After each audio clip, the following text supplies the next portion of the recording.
Yo, what's up, everybody? Welcome back to another Going Rounds podcast. Clark is back to join in on the fun. What's up? How's it going? Thanks for having me back, brother. Fucking missing in action. Hopefully, few and far between now. Nah, it's all good. I've been slacking too. I haven't had anybody on.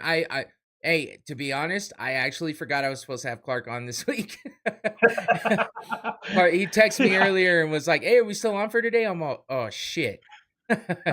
So, oh well, it's all good. I I know. got it. I got everything ready. So, and we're here. Yeah, that's all that matters. You weren't too drunk on Saturday, so maybe it was the weed. Well, I mean, honestly, I remembered when you told me, but like it was one of those cloudy moments. I remember. I think when we were saying bye is when I think I told you. But Yeah, I said, let me know. Yeah. yeah. Shit. Whatever. Those nights are always crazy. We're letting the drinks flow. I wasn't as messed up as I was last UFC. Oh my god, I had a horrible hangover. I think it was more the outcomes. You were still in the shock. Yeah, for sure. David Fernandez in the chat. What's going on, brother? What's up, David? Welcome in. Yeah, so we got some good stuff here to talk about because last week's UFC pay-per-view, UFC 292, was pretty awesome. I thought the fights were good. We had some surprise outcomes and some belt retaining and everything else. So, it was good fights all around. I thought the card was good. And then yeah, I mean, especially the main event. The main event was cool. I didn't expect all of that to happen, but we'll get into that here in a few. Then we had the Ultimate Fighter finale. Those two fights happened. They crowned the Ultimate Fighter winners in the bantamweight and lightweight division. Yeah, for Yep. the Ultimate Fighter. So that's good.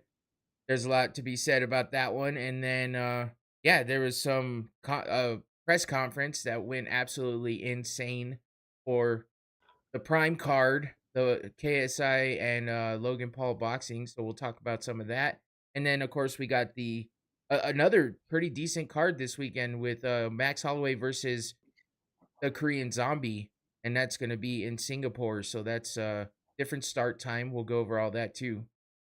But yeah, it's good to have Clark back finally, and Patrick was the last guest, and it's been a while since that happened too. What's been going on with you? Just been a lot of work. My schedule's gonna be changing here soon. I'm gonna have Friday, Saturdays off coming in here shortly. So get ready to Finally, play a little bit more golf. finally. I know, I can't wait. This loser's been backing out of everything. I know, It's all good. but You got the it'll be good. family We'll and you be having got a normal work. schedule. Yep, exactly. Yeah. We, Eh, what else you need? And golf. You don't need anything else. yeah, I'm always busy. I don't have the kids anymore. The kids do their own thing now. So now I got this and I got work, which is always killing me. That's why I forgot that I was supposed to have you on this week. But it's all good. This is fun, so it's worth it in the end. But Absolutely, yeah, every time. let's have a good little cheers, get the drink Cheers. Let's started. go. Let's get it started.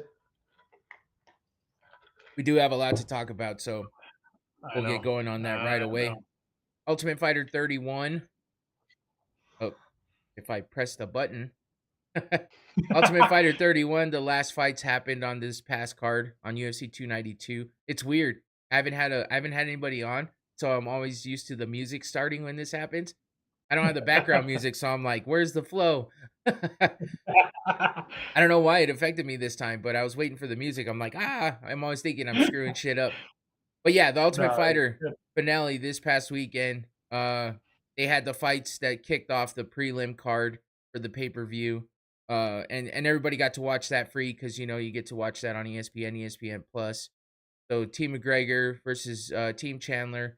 McGregor technically had one representative from his team, even though he was a defect from the other team. But he is part of McGregor's actual like real life team. He's a training partner and everything like that. He's part of SBG.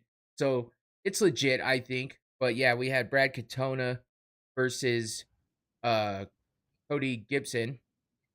I'm like I get the three other guys besides Brad Katona, I get all their names mixed up because they all look the same.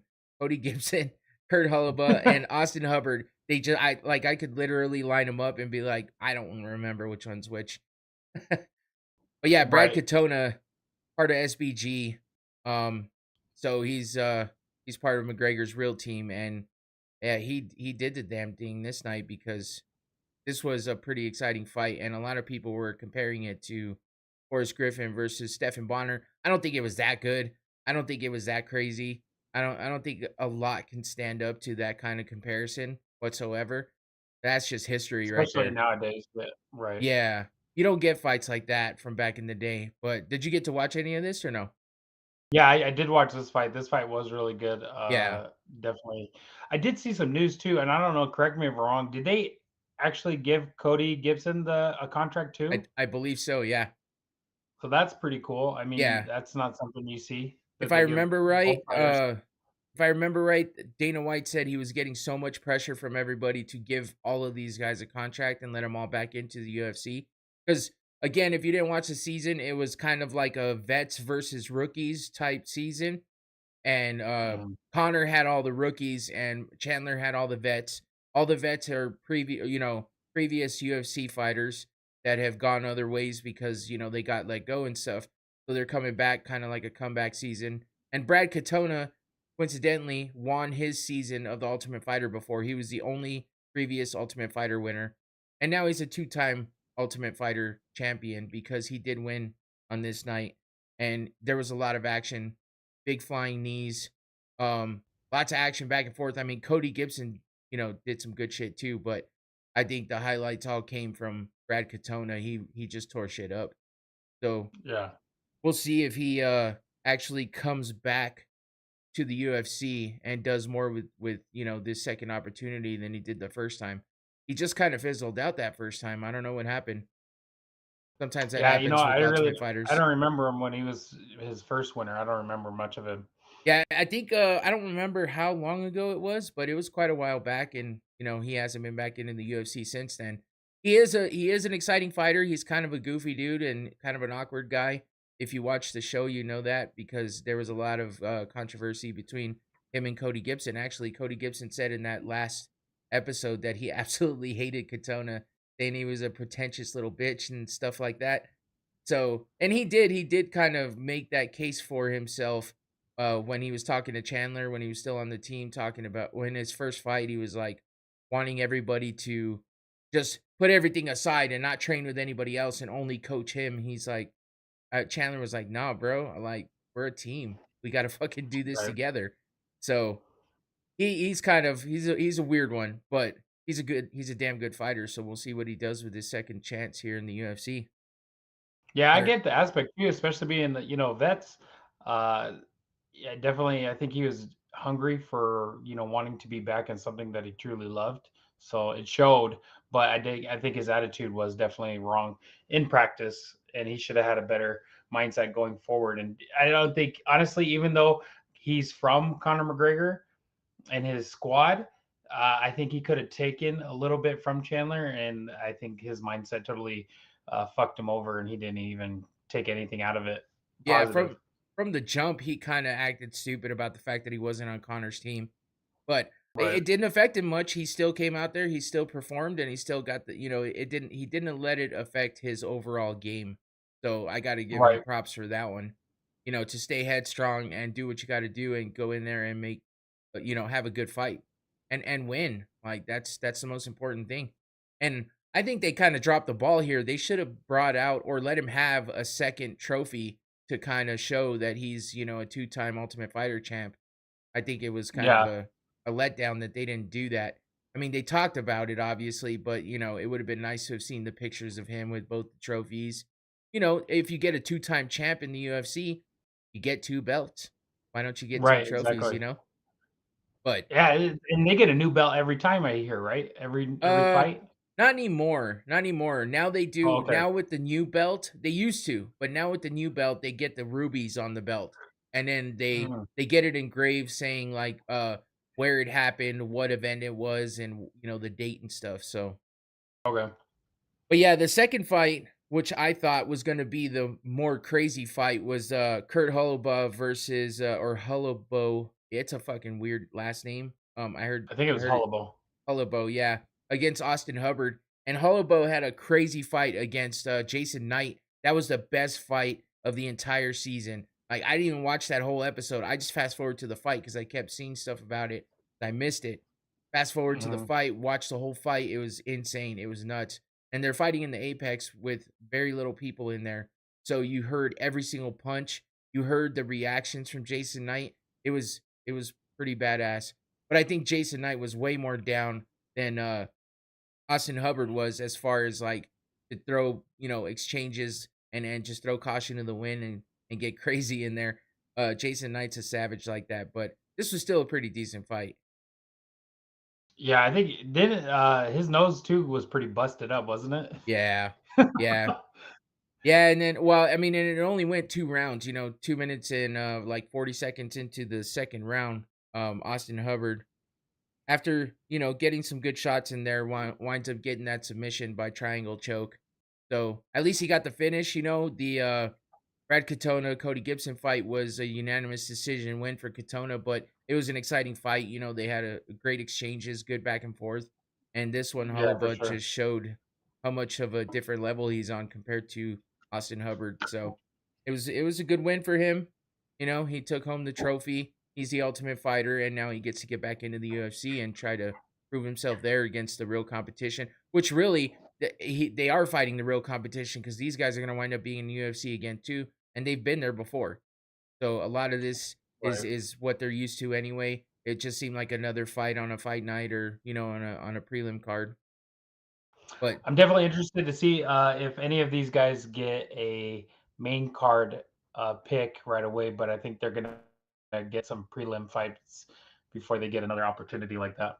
more than likely, am I mixing up guys or was Jason Knight and Bare Knuckle? Oh, he definitely was. He definitely was in bare knuckle for I think he fought a couple times in bare knuckle. That's why I say he's a savage, man. He doesn't give a shit. He's one of those guys that's out there just for blood, basically. So if you watch his bare knuckle fights, they were pretty nasty. It was bloody and it was crazy. So him, I do get him mixed up though with the damage, which he's got that tattoo on his chest. I can't even remember his name right now. But you're not wrong, David. There is another guy out there that kind of reminds me of Jason Knight, and I believe that they both fought in bare knuckle. So Jason Knight's definitely one of those guys, though, and I think he can go back to BKFC if things don't work out in the UFC for him. Which I haven't heard of him getting a contract, so maybe he's on his way back there soon. But yeah, this was the end of the Ultimate Fighter season 31. I've been going over it every single week. I may not have watched every single show, but I definitely watched every fight. And now we have Dana White's Contender Series going on, which is going on Tuesday nights as well. I haven't gone over every single one of those, but the first two weeks of that were bangers because every single fighter that fought and won got the contract. So there's 5 fights usually on Tuesday nights, and every single fighter for the first 2 weeks got a contract. And then this past week, I believe that only 3 of the 5 got one, even though I think everybody got a finish in there. So Dana White's Contender Series is a little bit different, obviously, than the Ultimate Fighter. You don't have the drama of the house, you don't have the teams, you just have like basic fights, and they're going out there to impress everybody and hopefully get that contract. So if you're Is into that shown on watching, ESPN Plus? yeah, ESPN Plus, same place, and I think no, it's earlier. It's like 5 a.m. or 5 p.m. Here in Arizona to watch that on ESPN Plus. So it gets started early, uh, but you can always catch all the highlights and stuff on social media. But yeah, there's that. And then of course, Connor decided he was the winner of the Ultimate Fighter show completely. Of Even though course. every single guy that he trained, like, legitimately throughout the whole show, and I say trained loosely, um, yeah, none of them made it, but, Right. the one of the guys that won was actually on his team, represented or whatever, so he said, "And just like that, Team McGregor and SBG Ireland wins the Ultimate Fighter. Excellent performance, Brad Katona. Now the champ of the Ultimate Fighter. Incredible. Team and gym full of double champions." And the reason why he decided that he won the Ultimate Fighter show is because in the end, you had 2 winners. One was from Team Chandler, one was from Team McGregor, so that's a tie. But then he went back to the coaches challenge, which he won. So he said, "Well, I won the coaches challenge and I had one of the winners in the finale, so that puts me up one and I'm the winner of the whole show." Just like McGregor to put that kind of math together and decide that that's the way it went. I'm not I surprised. don't even understand that. But that's his way of figuring it out. So, I guess we give Connor the golf clap real quick and say, "Yeah, good job, I guess." I mean, I don't know. This motherfucker just will Real make up subtle, anything. real subtle. Hey, listen, I'll give him this. He definitely puts up a good argument for what he's saying. If you didn't watch the show, then you might be like, "Oh shit, McGregor won the show. Of course, he wins everything." No. Watch the show and you'll find out. Yeah, watch the show. He totally lost. Honestly, I think he fucked up too. He should have went and took a veteran on his second pick because Chandler had the first pick. He would have picked a veteran. I think it could have been a little bit different, but Well, the thing is they pushed the picks very fast. They made it go through fast, and they told him, "Hey, in this weight class, which ones do you want, the prospects or the veterans?" And yeah, Chandler had the first pick, picked the vets. McGregor had the next pick, and yeah, he could have had a mixed up team. He could have picked the vets from the other weight class, and instead he just decided to go with the prospects, and he fucked himself because he's not a coach. yeah, He's not. I mean, he right. teaches some decent stuff here and there, but he's not dedicated whatsoever. I don't know if you've Mhm. seen any of the stuff on social media, like tweet any of his tweets or Instagram or anything like that. He's actually like showing his son how to box and like showing him striking and stuff. So that's kind of cool. I appreciate the fact that he does that. If you haven't seen it, check it out. It's kind of nice, and it puts McGregor in a different light. And he's a little tough on the kid too, but he's not in a bad way. Like it doesn't make you cringe or anything like that, like almost everything else he does. But Yeah, he's it's building a little bit of character. yeah, it's cool to see, and I commend him for that one. At least when he is doing fatherly things, they're good. So it's nice to see that one, even though it's the only thing that we've seen him do is fight oriented. But whatever.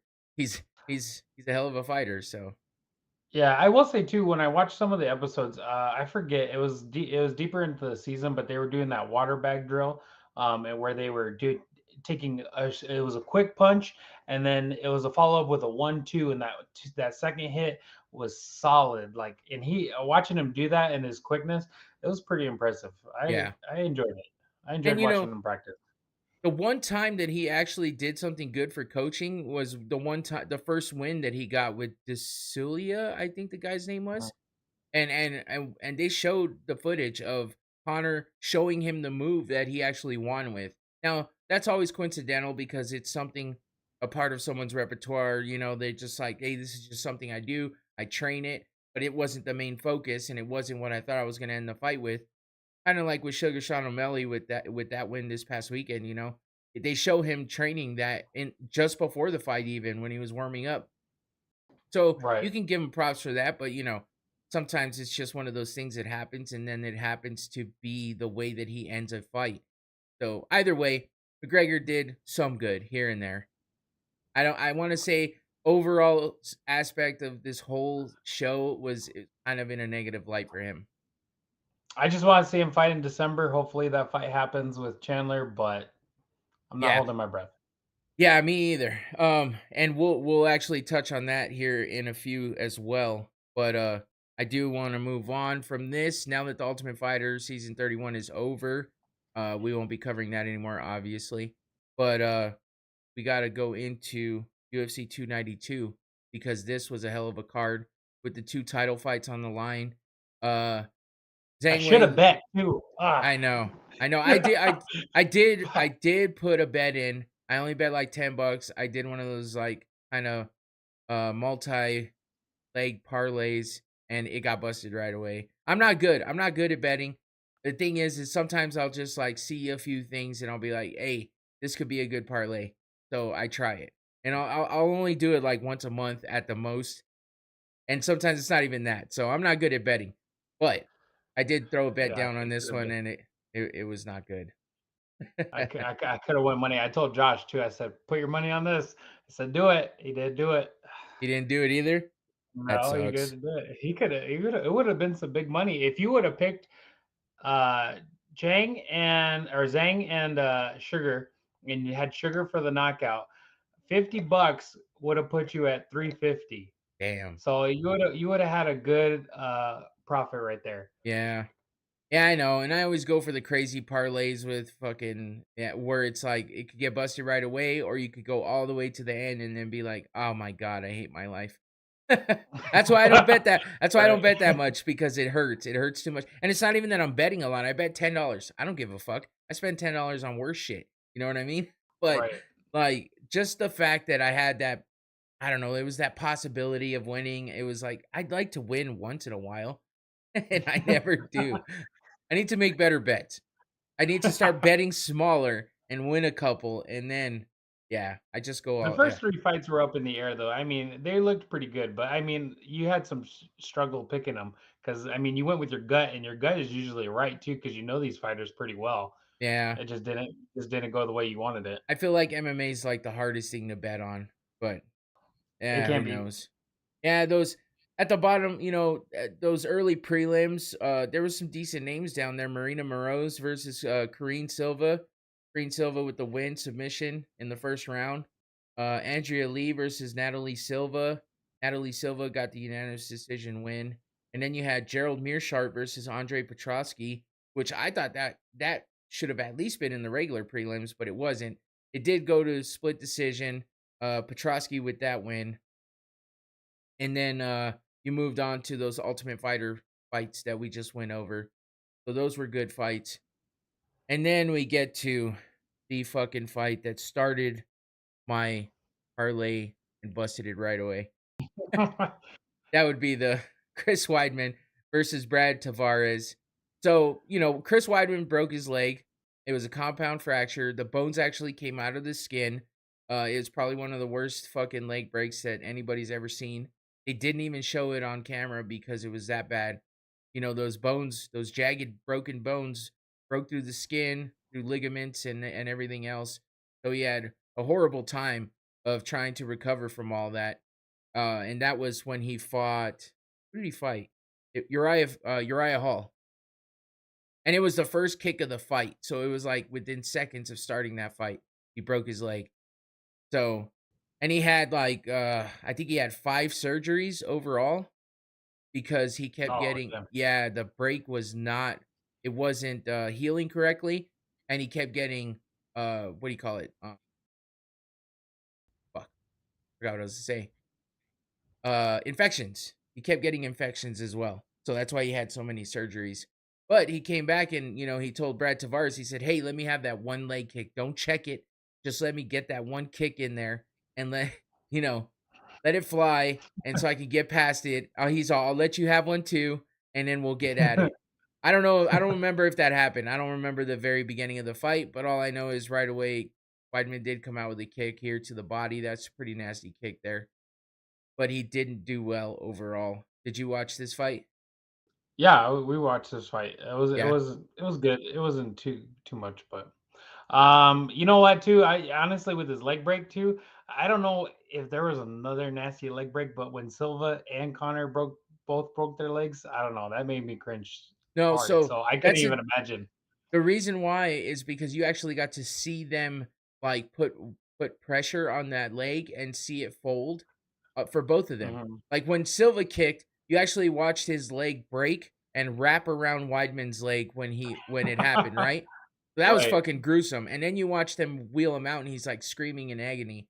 And then when Connor did it, it wasn't that bad the way Silva's was, but you did get to see him plant his foot or try to, and it buckled And the under ankle him. twist, yeah. Yeah. So that happened to Weidman, except when he planted that back foot that broke, or that back leg that broke, his bones came through his skin, and yeah, the cameras did not show any of that.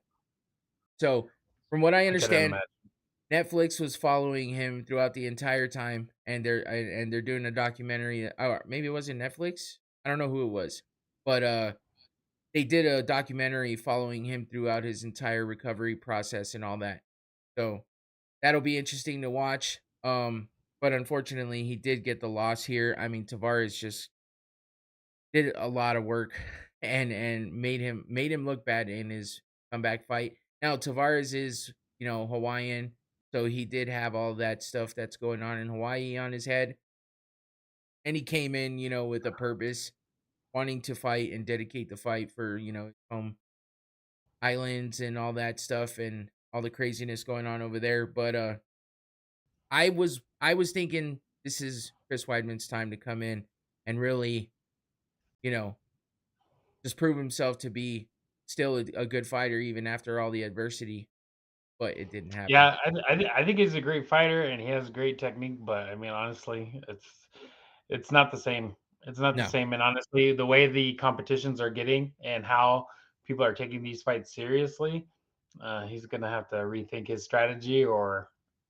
retire, Well, unfortunately. and the problem is that unfortunately he was not doing well before he broke his leg. Like he was kind of, dropping down in the rankings. He kept losing. He wasn't doing Yeah, well. So then he gets the leg break and it's just a cherry on top, And right, right. so I think Dana White did him a favor, but it's not gonna carry well, too they much after they gave that. him a vet. They gave him a vet that isn't there to like prove something, like a younger guy would be. They didn't give him some young animal that's out there just to wreck shit. They gave him a vet who's going to give him a good fight, somebody who has a record that isn't crazy good, and so I do give the UFC props for not feeding him to the wolves. Um, Mhm. but, Tavares is still a beast. He beat the shit out of those legs. You can see Weidman here with that look on it, kind of screaming out in pain right there because everything was hurting him and his legs like were buckling under him. Uh, and he just couldn't do shit, man. Like his legs they're not good. That's all I can Right. really say. And so this makes you wonder, Anderson Silva didn't come back and do well. He came back and was just an average fighter at best. And Connor is still yet to come back from his leg break. So it's like, what's happening here? Is this something that really changes people? Tyrone Spong broke his leg the same way in kickboxing, and he was a high level elite upper echelon fighter in kickboxing. Everybody was scared of him. He was a fucking beast. As soon as he broke his leg, he tried to come back and lost a couple fights and was like, I just can't do it anymore. And he's strictly a boxer, which is still crazy because he's a fucking animal and he hits very hard. But those kicks of his were fucking insane. They were scary. But once he broke his leg, it was not the same anymore. I think it's too like okay, you're fighting and you're training all the time. You think you're indestructible, and then absolutely you break something or something goes wrong, and then your confidence goes through the roof. And honestly, I've seen it. I've broken my ankle back in high school when I was wrestling and played football.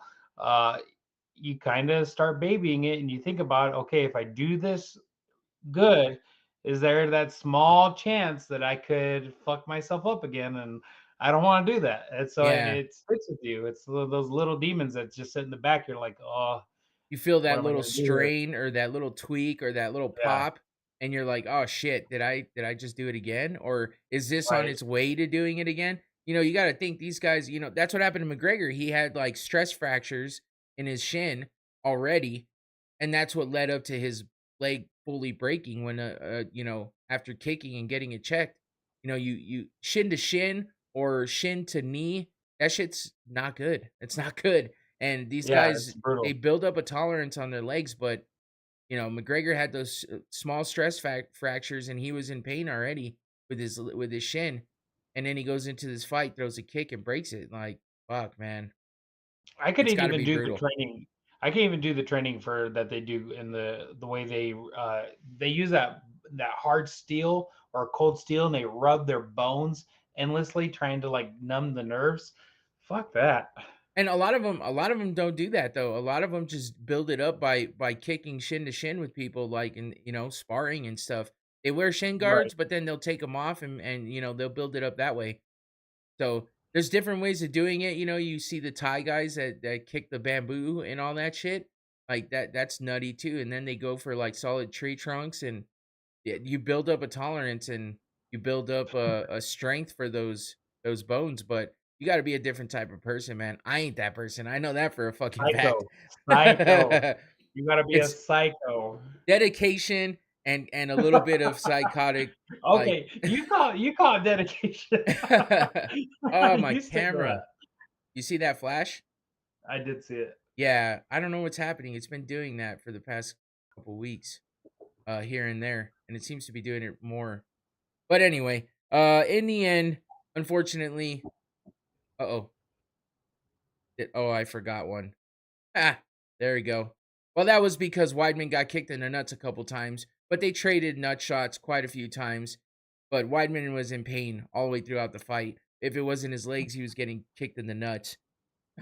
And in the end, Dana said after the fight, he said in the press conference, he said, I love Chris Weidman. I love him. I love his family. I think he should retire. We talked to Dr. Davidson, who's like their famous doctor that they use for everything at the UFC. He thinks he blew his ACL or his MCL. He blew one of the CLs. The guy is just coming back from a gruesome injury. And listen, man, Father Time is not our friend at all. But definitely if you're a professional athlete, depending on the damage to the knee, you're talking another year or so. I would say, Chris, I love you. Please, please retire. So Dana White's calling for his retirement. I can understand that. I mean, I get it. Like he said, Father Time is not a friend to anybody, especially when you are brutalizing your body that way. And if you Right. continuously getting hurt, you got to take a step back and you got to figure out what's happening. You got to kind of assess whether it's worth it anymore. You know, these guys have a lot of will and determination, but sometimes your body just can't keep up with that. So Yeah, it's I pretty nuts. it is, and We'll I see mean what happens. I don't like to say people should retire, but sometimes it's necessary. This might be one of those times, or it might just be that he came back too early. He didn't train like he should have. Maybe there's something else going on. Who knows? But it's sad to see Chris Weidman. I didn't like Chris Weidman at first because Anderson Silva is one of my favorite fighters, and he was definitely one of those guys that I didn't like because of how he beat Silva. But he grew on me. I like him. I think he's a good guy. Uh, so it's kind of sad to see him go out this way. He says he's not done. So I guess we'll see if the UFC wants to give him any more fights or kind of like force him into retirement. Maybe he'll get released and go fight somewhere else. I don't know. Definitely gonna be Yeah, out a while though. yeah, something without his legs. Ooh, I don't know. Yeah, I mean the legs are definitely a problem. But moving on, we had Cheeto Vera versus Pedro Munoz, and this was a decision for Cheeto Vera, but I mean, I don't know. I would say it was a decent fight. I feel like Cheeto did a lot of damage to Pedro Munoz, and Munoz was showing the damage. But still feel like Cheeto, he's a slow starter. It takes him forever to get going, and sometimes I think he just needs to kick it into high gear right away and be a little more explosive. But I mean, is that just me or No, I liked Munoz. I mean, he was moving really quick, and especially with some of the jabs and throws he was going with, he was connecting. It just didn't show. It really didn't show on Vera at all. no? Um, Especially at the end of the fight when you were looking at the two, it looked like Vera barely got touched, but you could see the stats that he was throwing his punches. He was throwing them, and I mean, he was quick. He was super quick, but uh, honestly, Vera just got the better hand on it.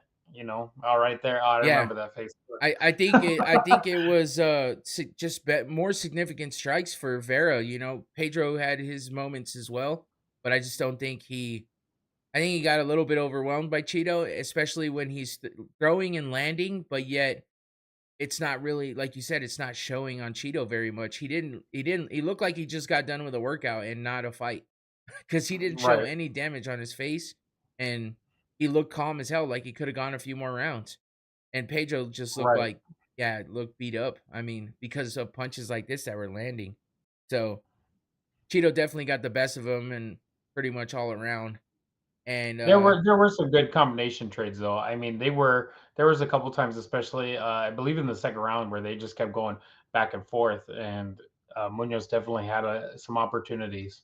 yeah, a lot. I mean, there was some people calling for, it being a lot closer fight than it seemed.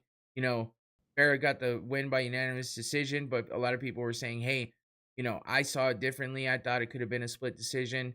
I'm surprised nobody gave the fight to Munoz, but Cheeto's just Cheeto's a dog, man, and he gets in there and fucking he's impressive and he does his thing, and he needs an opponent that's going to come out and push him right away and get on him right away, but they have to have the skill. I don't think Pedro Munoz had the skill to deal with and to jump on Cheeto like that.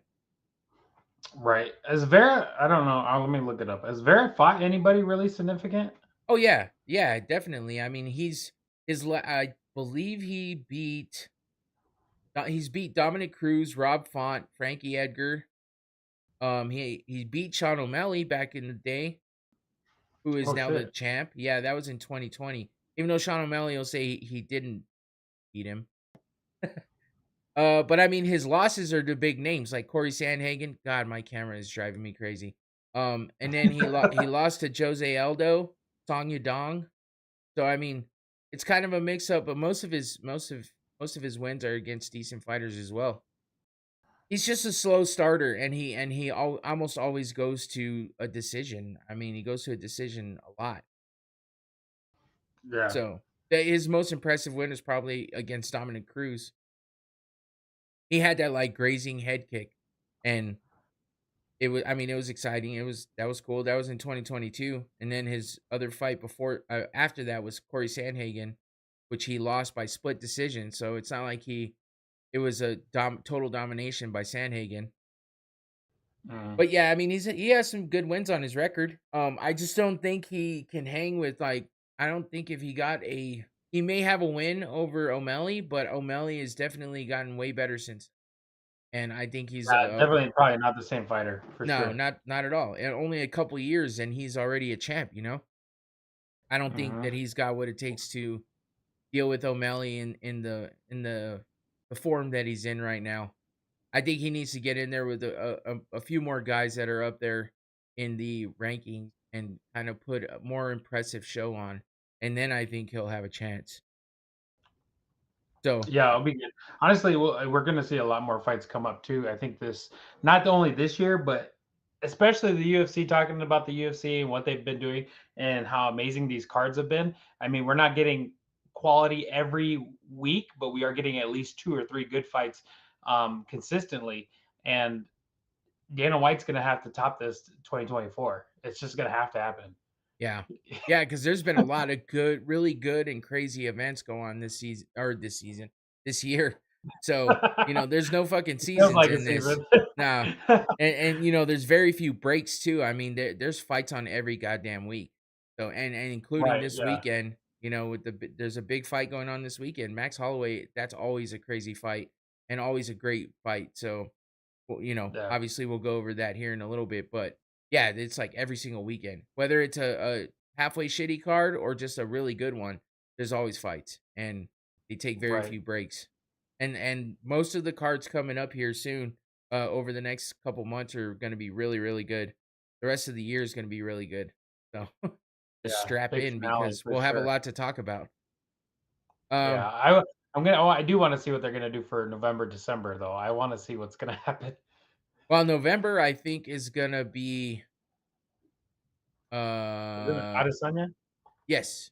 No, that's next month. That's September. Hmm. Uh November, I think, is gonna be John Jones and Stipe. Yeah, Oh, at Madison Square Garden, I think. oh, But I did want to go over this one real quick. Damon Blackshear versus Mario Batista. Just because Damon Blackshear was fighting for his second time in a week. He was going for a second win in a matter of a week. He had fought the weekend before and was wound up being the third guy in the UFC history to get a twister submission. Uh joining Bryce Mitchell and the Korean Zombie actually, for the only guys to get a twister submission in the UFC for a finish. So he was going for more history and trying to get 2 wins in a matter of a week, but unfortunately, he dropped a unanimous decision to Mario Batista. Batista looked pretty damn good, man. I thought Blackshear was gonna come out looking like a beast because he had just fought. He didn't take a lot of damage, and he was running on that high from getting that twister. But yeah, he looked a little flat. There was a lot of good strikes too from Batista for sure. He had a great game going into Yeah, this. he was quick and he was throwing a lot of crazy shit that I didn't expect coming from him. He just looks like a good, well-rounded fighter, and he definitely needs a lot more fights, but I think he's got some potential there. So I just thought For this was sure. interesting because of Blackshear, fighting twice in a week, especially getting that submission. I thought, shit, what if he comes in and gets a crazy knockout or gets another twister? That would be insane. I know, But and that's props to him too, because usually they take so long to prep for fights and to be ready for what they're gonna do, and to not know who your opponent is and just jump right in. Let's say, all right, I got a week to prepare. yeah, I mean, it could work for them or against them. It could be good for him because he could be like, "Oh, I'm still nice and loose. I didn't jump into eating shitty and being lazy," or it could Yeah. be against him because it could be like, "Hey, I'm tired. I haven't had a break. It was a long camp leading up to the last fight, and I Mhm. had the fight, the adrenaline dump, and then I come back and I have to, do it all over again in a very short period of time." So it could be good, it could be bad. I don't think it was necessarily bad for him. I just don't think it. I think he had an opponent that was a little bit too good for trying to be his second opponent in a week, and I don't think he had what it took to get that done, and he didn't. So Yeah, unfortunate, definitely. but yeah, I mean it was a good try, I guess. Hey, he got there. He got there on the main card, so why not? You know what I mean? Yeah. He still get make a little money, so And he stepped in, it was supposed to be Cody Garbrandt fighting right. Batista. And so, that's a bigger name fight there with Cody in the mix of that card. And then for him to step in like he did, big ups to him. I hope he got uh Batista's coming from a 5-fight win streak. Yeah, I mean that would be why he was fighting Cody Garbrandt, getting that big name in there and trying to boost his level up there to try to get higher in the rankings and or get into the rankings. So he's definitely got that potential. I just don't know that Blackshear is one of those opponents that is gonna boost him a whole lot. If he would have done what he did to Blackshear to Cody Garbrandt, that would have definitely done a lot more for him. It would have been more impressive for sure. Yeah. Yeah. Moving on though, we had this interesting ass fight. Ian Gary versus Neil Magny. Now, it was Please tell me you got interesting. memes for this. Please tell me you have some memes here, So, or oh no, some gifts. no, I you know what? I kind of gave up on the gifts for the fact that I kept getting copyright shit. So Oh, okay. I'm sticking with Fuck. just the still frame pictures. Um, oh shit, Okay. you went a little frozen there. Okay, you're good. Um, No, I was like, "Oh shit, something's happening." But yeah, you froze up for a second, but you're good. No, yeah, yeah. So I'm sticking to the Okay, still good. pictures now because I keep getting the stupid copyrights, and then I have to go back and do all kinds of shit. But it's all good. We still just talking about it's good enough, I think. But yeah, the gifts would have been great for this one because Neil Magny was butt scooting like he had a piece of shit stuck on his ass and couldn't get it off. He's Oh like my gosh. that dog that took a shit and there's a hair stuck in there, so he's dragging his ass everywhere. Magny would not get up off his ass. Now I understand he was getting his legs kicked out from under him. It was bad. Like hit those That was scrawny some ass damage. legs. Yeah, those scrawny legs could not take the kicks of Ian Gary. But Ian Gary's a beast. And Neil Magny is coming in on short notice as well because Jeff Neal was supposed to be the actual opponent for this one. And he had to bow out because of injury, I guess. And Ian Gary was not happy about that one. That was not a fight, man. He No, said, "No, I mean it no, definitely and I knew wasn't." there was a little shit talking too, because he even said, wasn't it in the interviews or whatever they do before, that he was like, "You're nothing to me," or something. He said something along those lines, or he was just like, "This is not a worth it fight for me." So Neil Magny actually said some shit like, "I'm used to handing out ass whippings like this. When you're a father, you gotta hand out ass whippings like this all the time." So Ian Gary took that as he beats his kids basically, and I think what Neil Magny was trying to say was, "This is like beating. This is like if I was giving my kid an ass whooping." Is what he was trying to say. I just don't think he's not a good shit talker. I don't think he knew how to say it. So, Right, so he fucking messed his words up there, and Ian Gary was a straight snowflake on this one, was just so offended by this, saying, "Yeah, of course, I agree. You shouldn't be beating your kids like you're gonna beat some dude in the octagon. I get it, but I think he took it too far. He went a little yeah, crazy it with was it. too personal. Yeah, and he did. It was a little nutty. So he had a personal vendetta against Magny, saying he was gonna kick the shit out of him. And in the end, I mean, he did. He definitely kicked his ass. Whooped Um, him. I feel like he should have finished him though. Like that would have been the exclamation mark on the whole thing, is to finish that fight. That would have made, like Manny said in the chat. He said that was not a fight. I'm like, that would have been a fight if he would have knocked him the fuck out. People might have not have talked about it as not being a great fight, because Ian Gary looked very impressive, and he looked like he made Neil Magny look like a rookie. And that's not easy to do against Neil Magny, but Magny just couldn't put up an offense against him. I don't know. It looked bad all the way around. Yeah. It was brutal. Those leg kicks definitely added up, especially in the third round. He was on the fence and he kept tripping up.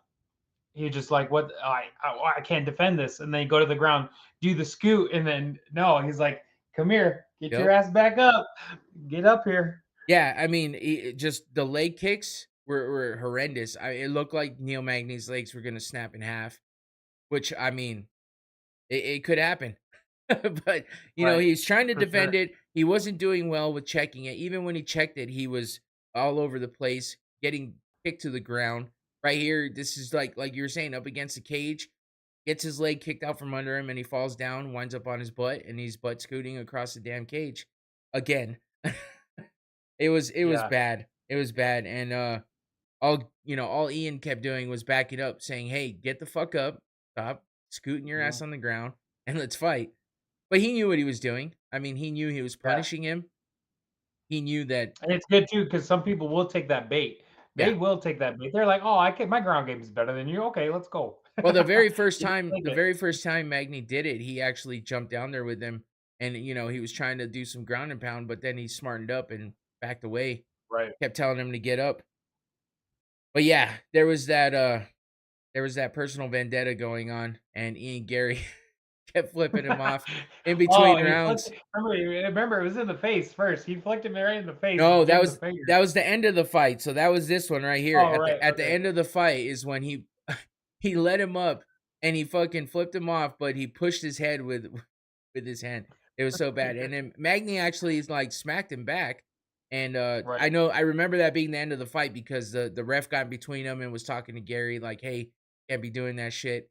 But it was the end of the fight anyway, and he already won. I mean, there was no way in hell anybody could say that Ian Gary did not win that fight. It wasn't even Right. close. And like Manny said, it wasn't really even a fight. But I still feel like Ian Gary was trying to get him out of there. I feel like he fell short. He couldn't, like, no matter how much he was beating him up, he couldn't get him out of there. And I think that's a testament to how tough Neil Magny is, and the fact that he stayed in there and didn't like ask to be done, or like verbally tap or tap to strikes. He didn't do any of that. He stayed in there, and he proved himself to be tough, even though he didn't look good all the way Yeah, around. I definitely wanna see Magny fight somebody too, especially with someone who doesn't get that short notice and has time to prepare. I definitely wanna keep watching him for sure. Yeah, I mean, he's fought a lot of people, a lot of big names, and he's lost some and won some, but he's a damn good fighter. It's not like he's a scrub. It's just on short notice against a young, hungry guy like Ian Gary, who's undefeated, by the way. And that continued on this night. So now he is 13-0, and in the UFC, 6-0 in the UFC. So still It's undefeated. pretty tough. Everyone's calling him possibly the next Conor McGregor, but I don't know about that. I He's don't got a know. lot. He's got a long ways to go before he gets there, but he tries to talk like Conor. He does talk a big game, and he is Irish like Conor. He has the same kind of accent, and he's definitely well rounded. So I feel too if they were in Boston, they wouldn't have done the ole ole ole for him because honestly, they did that way premature in the second round. They started doing that. you're saying if they weren't in Boston? Yeah, if they Yeah. weren't in Boston, he wouldn't have got that reaction. I don't know though. I mean, he's pretty popular. Like a lot of people like him, and all those Irish fans, they're diehard. And if they know that, but he's not Irish like McGregor was Irish. Like McGregor stayed in Ireland and trained there and still lives there. He and Gary Mhm. moved away and he wound up in Brazil, in the U.S. and all kinds of. I don't even know exactly where he lives, but he married. His wife is Brazilian, so he spent a lot of time in Brazil. That's why they say Ian Machado Gary because he took his wife's name as like a hyphen because she's part of the Machado family, which is kind of like the Gracies, long lineage of good Brazilian jiu-jitsu practitioners. So he's Yeah, proud of that name, strong and bloodline yeah, so he took that name. That's why you'll hear people saying Ian Machado Gary. Kind of weird, but kind of cool at the same time, I guess. So yeah, that was not a fight, but a fight. Craziness, drama, and then we move on to not so much drama, but a damn good fight with Zhang Wei Li. I kept saying Wei Li Zhang because that's the way they said it in the beginning. I guess somebody corrected the UFC and said no, actually Zhang Wei Li. That's how you say it from where she's from in China or whatnot. But yeah, I still used to saying it the other way. But yeah, she definitely put in work. for sure. Amanda Lemos did not seem like, she knew what the fuck to do. She in the first round, Lamos put a really good effort into it, and I remember she put in that choke, and she stood up and put Zhang in that choke, and I was like, "Oh fuck," Yeah. No, she got the because that's choke in like dangerous. she got the Yeah, choke in 2 different occasions, I believe, and, yeah, but Weili Zhang, man, she is fucking good, like, the only person that can beat her is Rose Namajunas, and we're not gonna see that fight again because Rose just moved up in weight to 125, I believe, but mhm, Bailey Zhang, she's a little beast. Like I remember, I think was it you I was talking to that night or something, but I was telling somebody about the fact that she was on Instagram with Francis Ngannou who weighs he said at the moment he weighed like 270 something or no 290 I think he said he weighed and she picked it she like single leg picked him up and all the way up oh fuck, like it was nothing. She wasn't even struggling. Like she's fucking strong as shit and she's 115 pounds. Like that's so crazy. uh, But their yeah, training is intense she's explosive and she's got some muscle. I mean, you could see the definition in her arms just in this picture. Uh, for sure. but yeah, I mean, she's got some crazy takedowns too. Lemos is like that hair. I don't know about that hair because it makes everything look bad. Like she always looks like she's getting like hit so fucking hard. Everything that happens, I'm like, put some hair gel in or something. It looks like what's that fucking Cartoon Network? Johnny, Johnny whatever his name. Bravo. Yeah, Johnny Bravo, that's what it looks like. It does too. Weili Zhang Uh, though, she was like, she was all over the place. She was on top of her on the ground. She was beating her on the feet, kicks, punches, everything. She did get caught, like you were talking about though, a couple times in a submission, like yep. kind of like a inverted like Garce or guillotine or something. But Lemos kept going for that, especially when she almost got it in the first round. It was pretty tight It in the was first round. insane. Yeah. Yeah, The second time she did it, it wasn't as tight. It didn't get as tight, but it was still a threat. I mean, but for sure. Zhang was able to just kind of, get her way out of there and transition out of it. But in the end, she got the win. Look at those stats. 288 total strikes to Amanda Lemos' 21. She had one This this knockdown. this does remind me of Nunez's last fight too, Yeah. because that is almost the exact same. Yeah. 6 takedowns landed. and over 14 minutes of ground control. So, I mean, and Amanda Lemos had 0 knockdowns, 0 takedowns, and 0 0 time uh for ground control. Like that's total fucking domination. For sure. Zhang's kick that she did that, it was like a roundhouse to the stomach. And I tell you what, that thing was Spinning back kick. nasty. Yeah. Yeah. Oh, Just that dug was into her nasty. gut. It was bad. But she's good at those kind of kicks, those spinning attacks.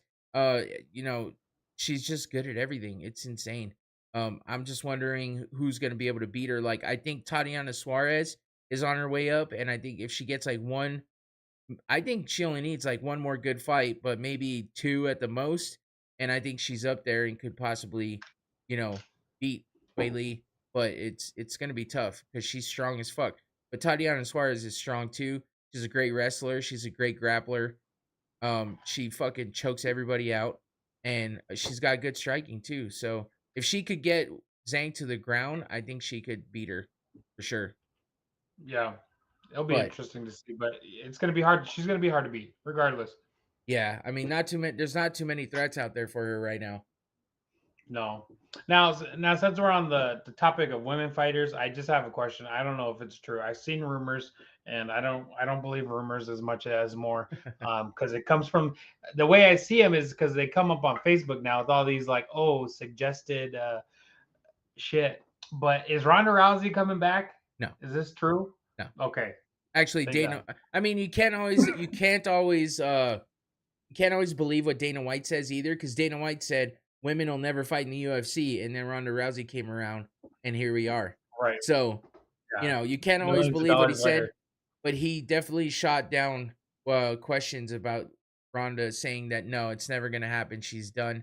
She's done with fighting.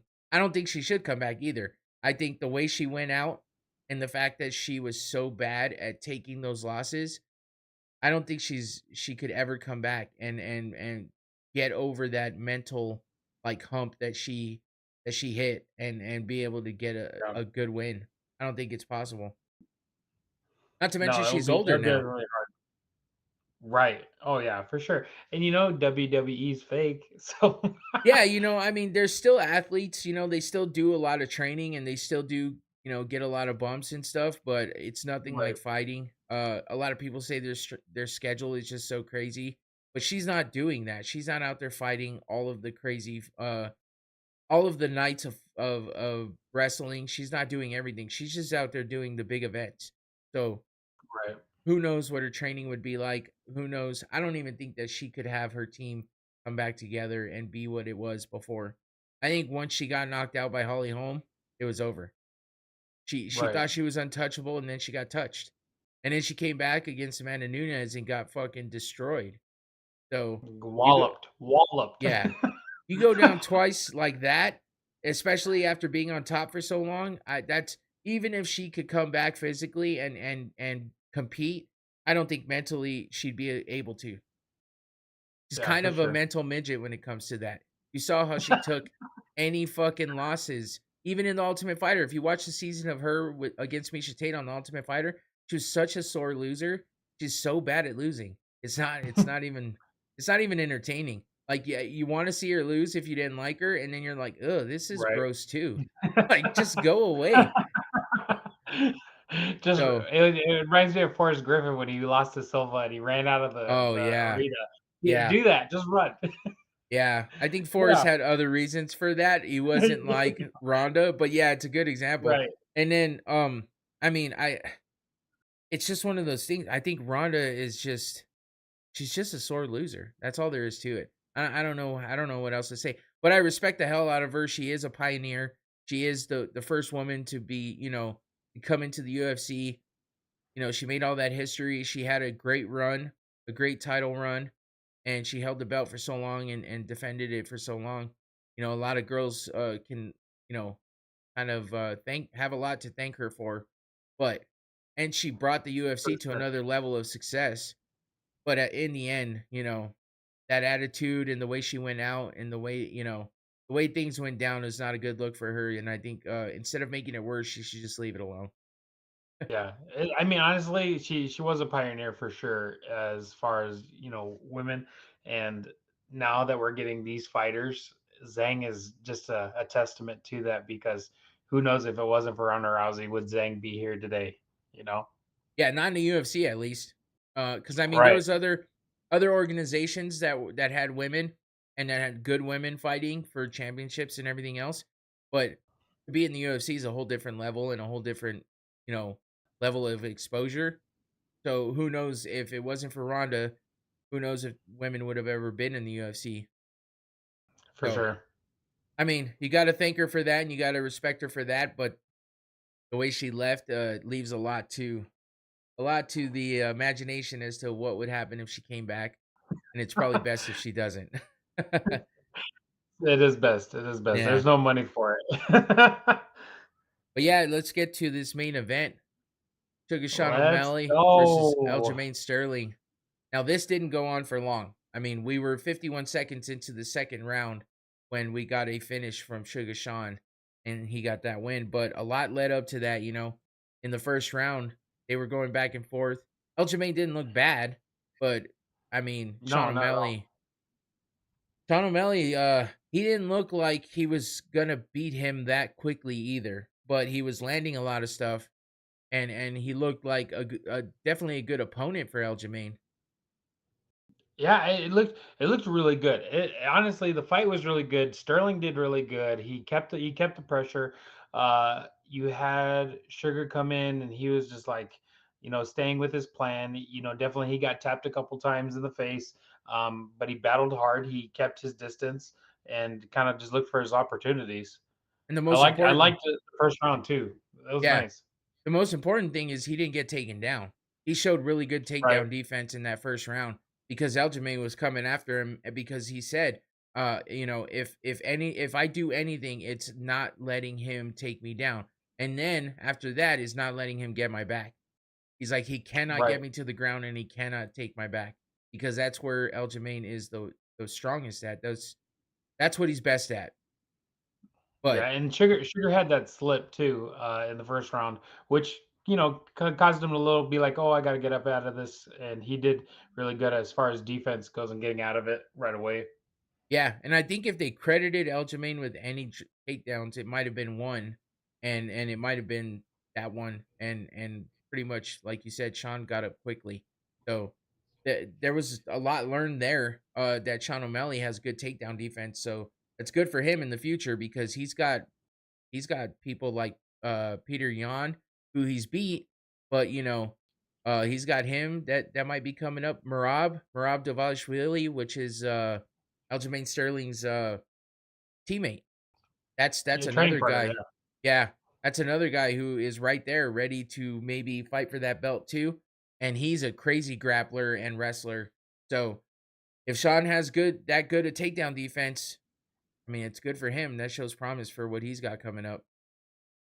yeah. I'm definitely it's put a target on Sugar for sure, but he's gonna have to just battle through it, and it's gonna show. It's gonna be a testament to why he's the champion. Honestly, I had a lot of confidence with him going into this fight. I know I was talking to you and Josh about it. He's hyped. Even we talked. I remember you were that post. You should have put it on the fucking chat.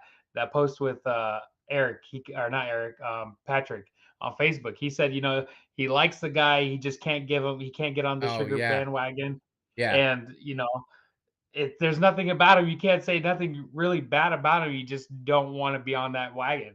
Right. And I like Sean because not only does he live and train here, I mean, obviously he's not from here from what I understand. I guess he's from Montana, but he does live and train in Arizona. So Mhm. him being a part of that squad and the fact that I mean he's a smoker, he fucking Snoop Dogg like backed him when he was on that contender series. Oh yeah. Uh just I think what throws people off is the 6ix9ine, the Takashi 6ix9ine bullshit, the stupid Afro circus hair, like every time I see like him at the press conference, legit, all I could hear in my head was Afro circus, Afro circus. Like that's all I heard in my head because his hair is It looks better when it's in braids, but, you know, he's always repping the pink. A lot of guys don't like that. I don't mind, look at my fucking lights. Yeah, You know what I'm saying? I don't mind it at all. Like, it's not, like, my favorite thing to wear, but I actually wear right. hats that have pink on it. I can wear shirts that I don't care about that. But, you know, he Some of reps your it shirts so. too are pretty crazy. I like. Are you wearing one of those shirts right now? Nah, not really. I'm wearing a, Oh, okay. well, kinda. It's a Yeah. Oh, yeah. fucking, There it is. yeah. Yeah.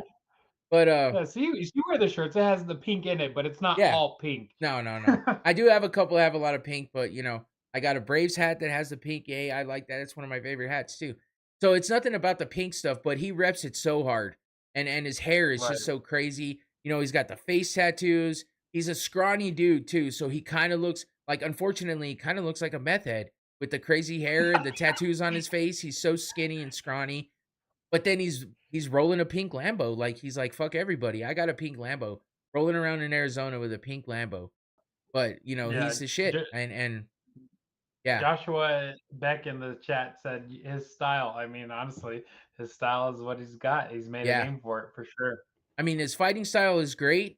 His personal, uh, dress and appearance style, not so much, but, you know, But it pisses people off, and it then does. they talk about it. So that I And mean, he it's a connects win-win. he's a younger guy himself, and he connects with the younger crowd, and that's the biggest thing, you know? He definitely connects, like, my both my daughters like him, you know, Trent's a diehard Suga Sean fan, and, you Mhm. know, everything he represents, like, they like it, and it is what it is. I don't mind the guy, he's not my favorite fighter, but I respect what he did. Only real men wears pink shirts. Manny. That's funny. I do got one pink shirt, and it's just for golf. So let's keep it like that.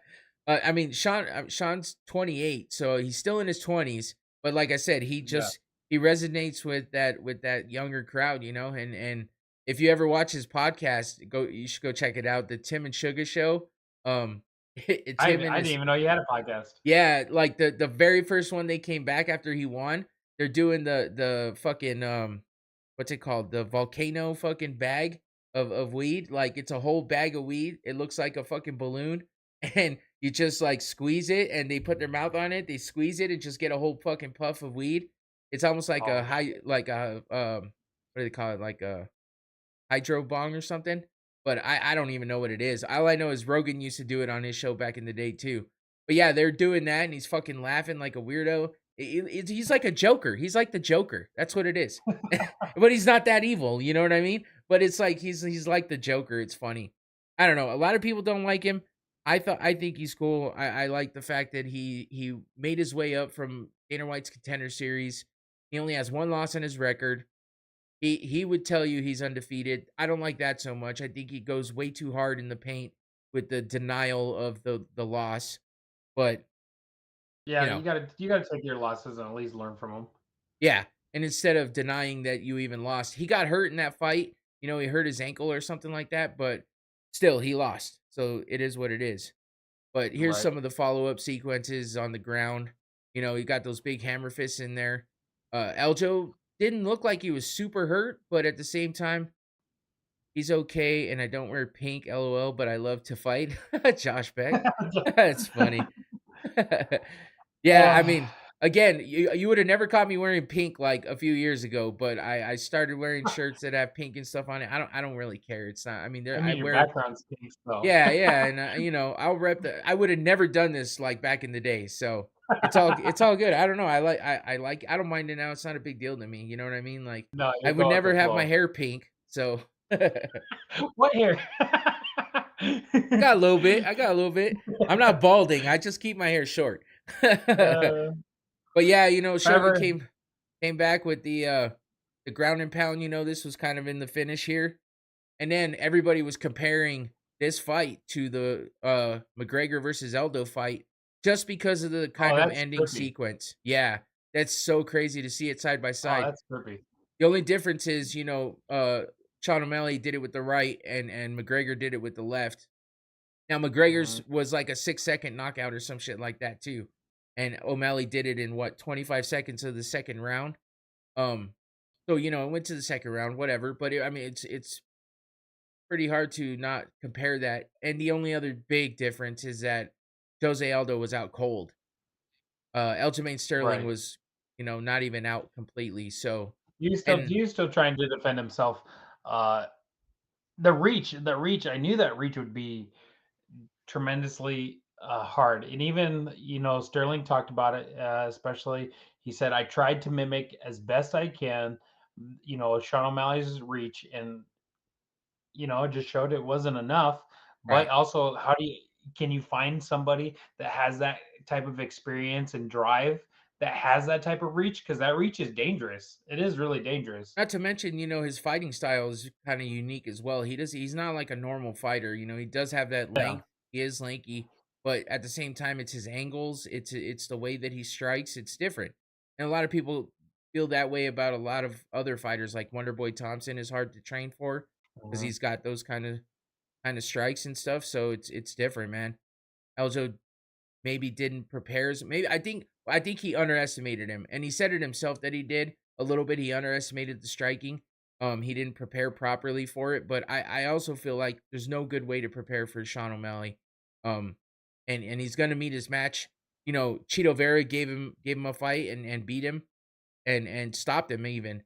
But there was the injury involved in all that. So either way, I think Suga is a star. He's a superstar right now.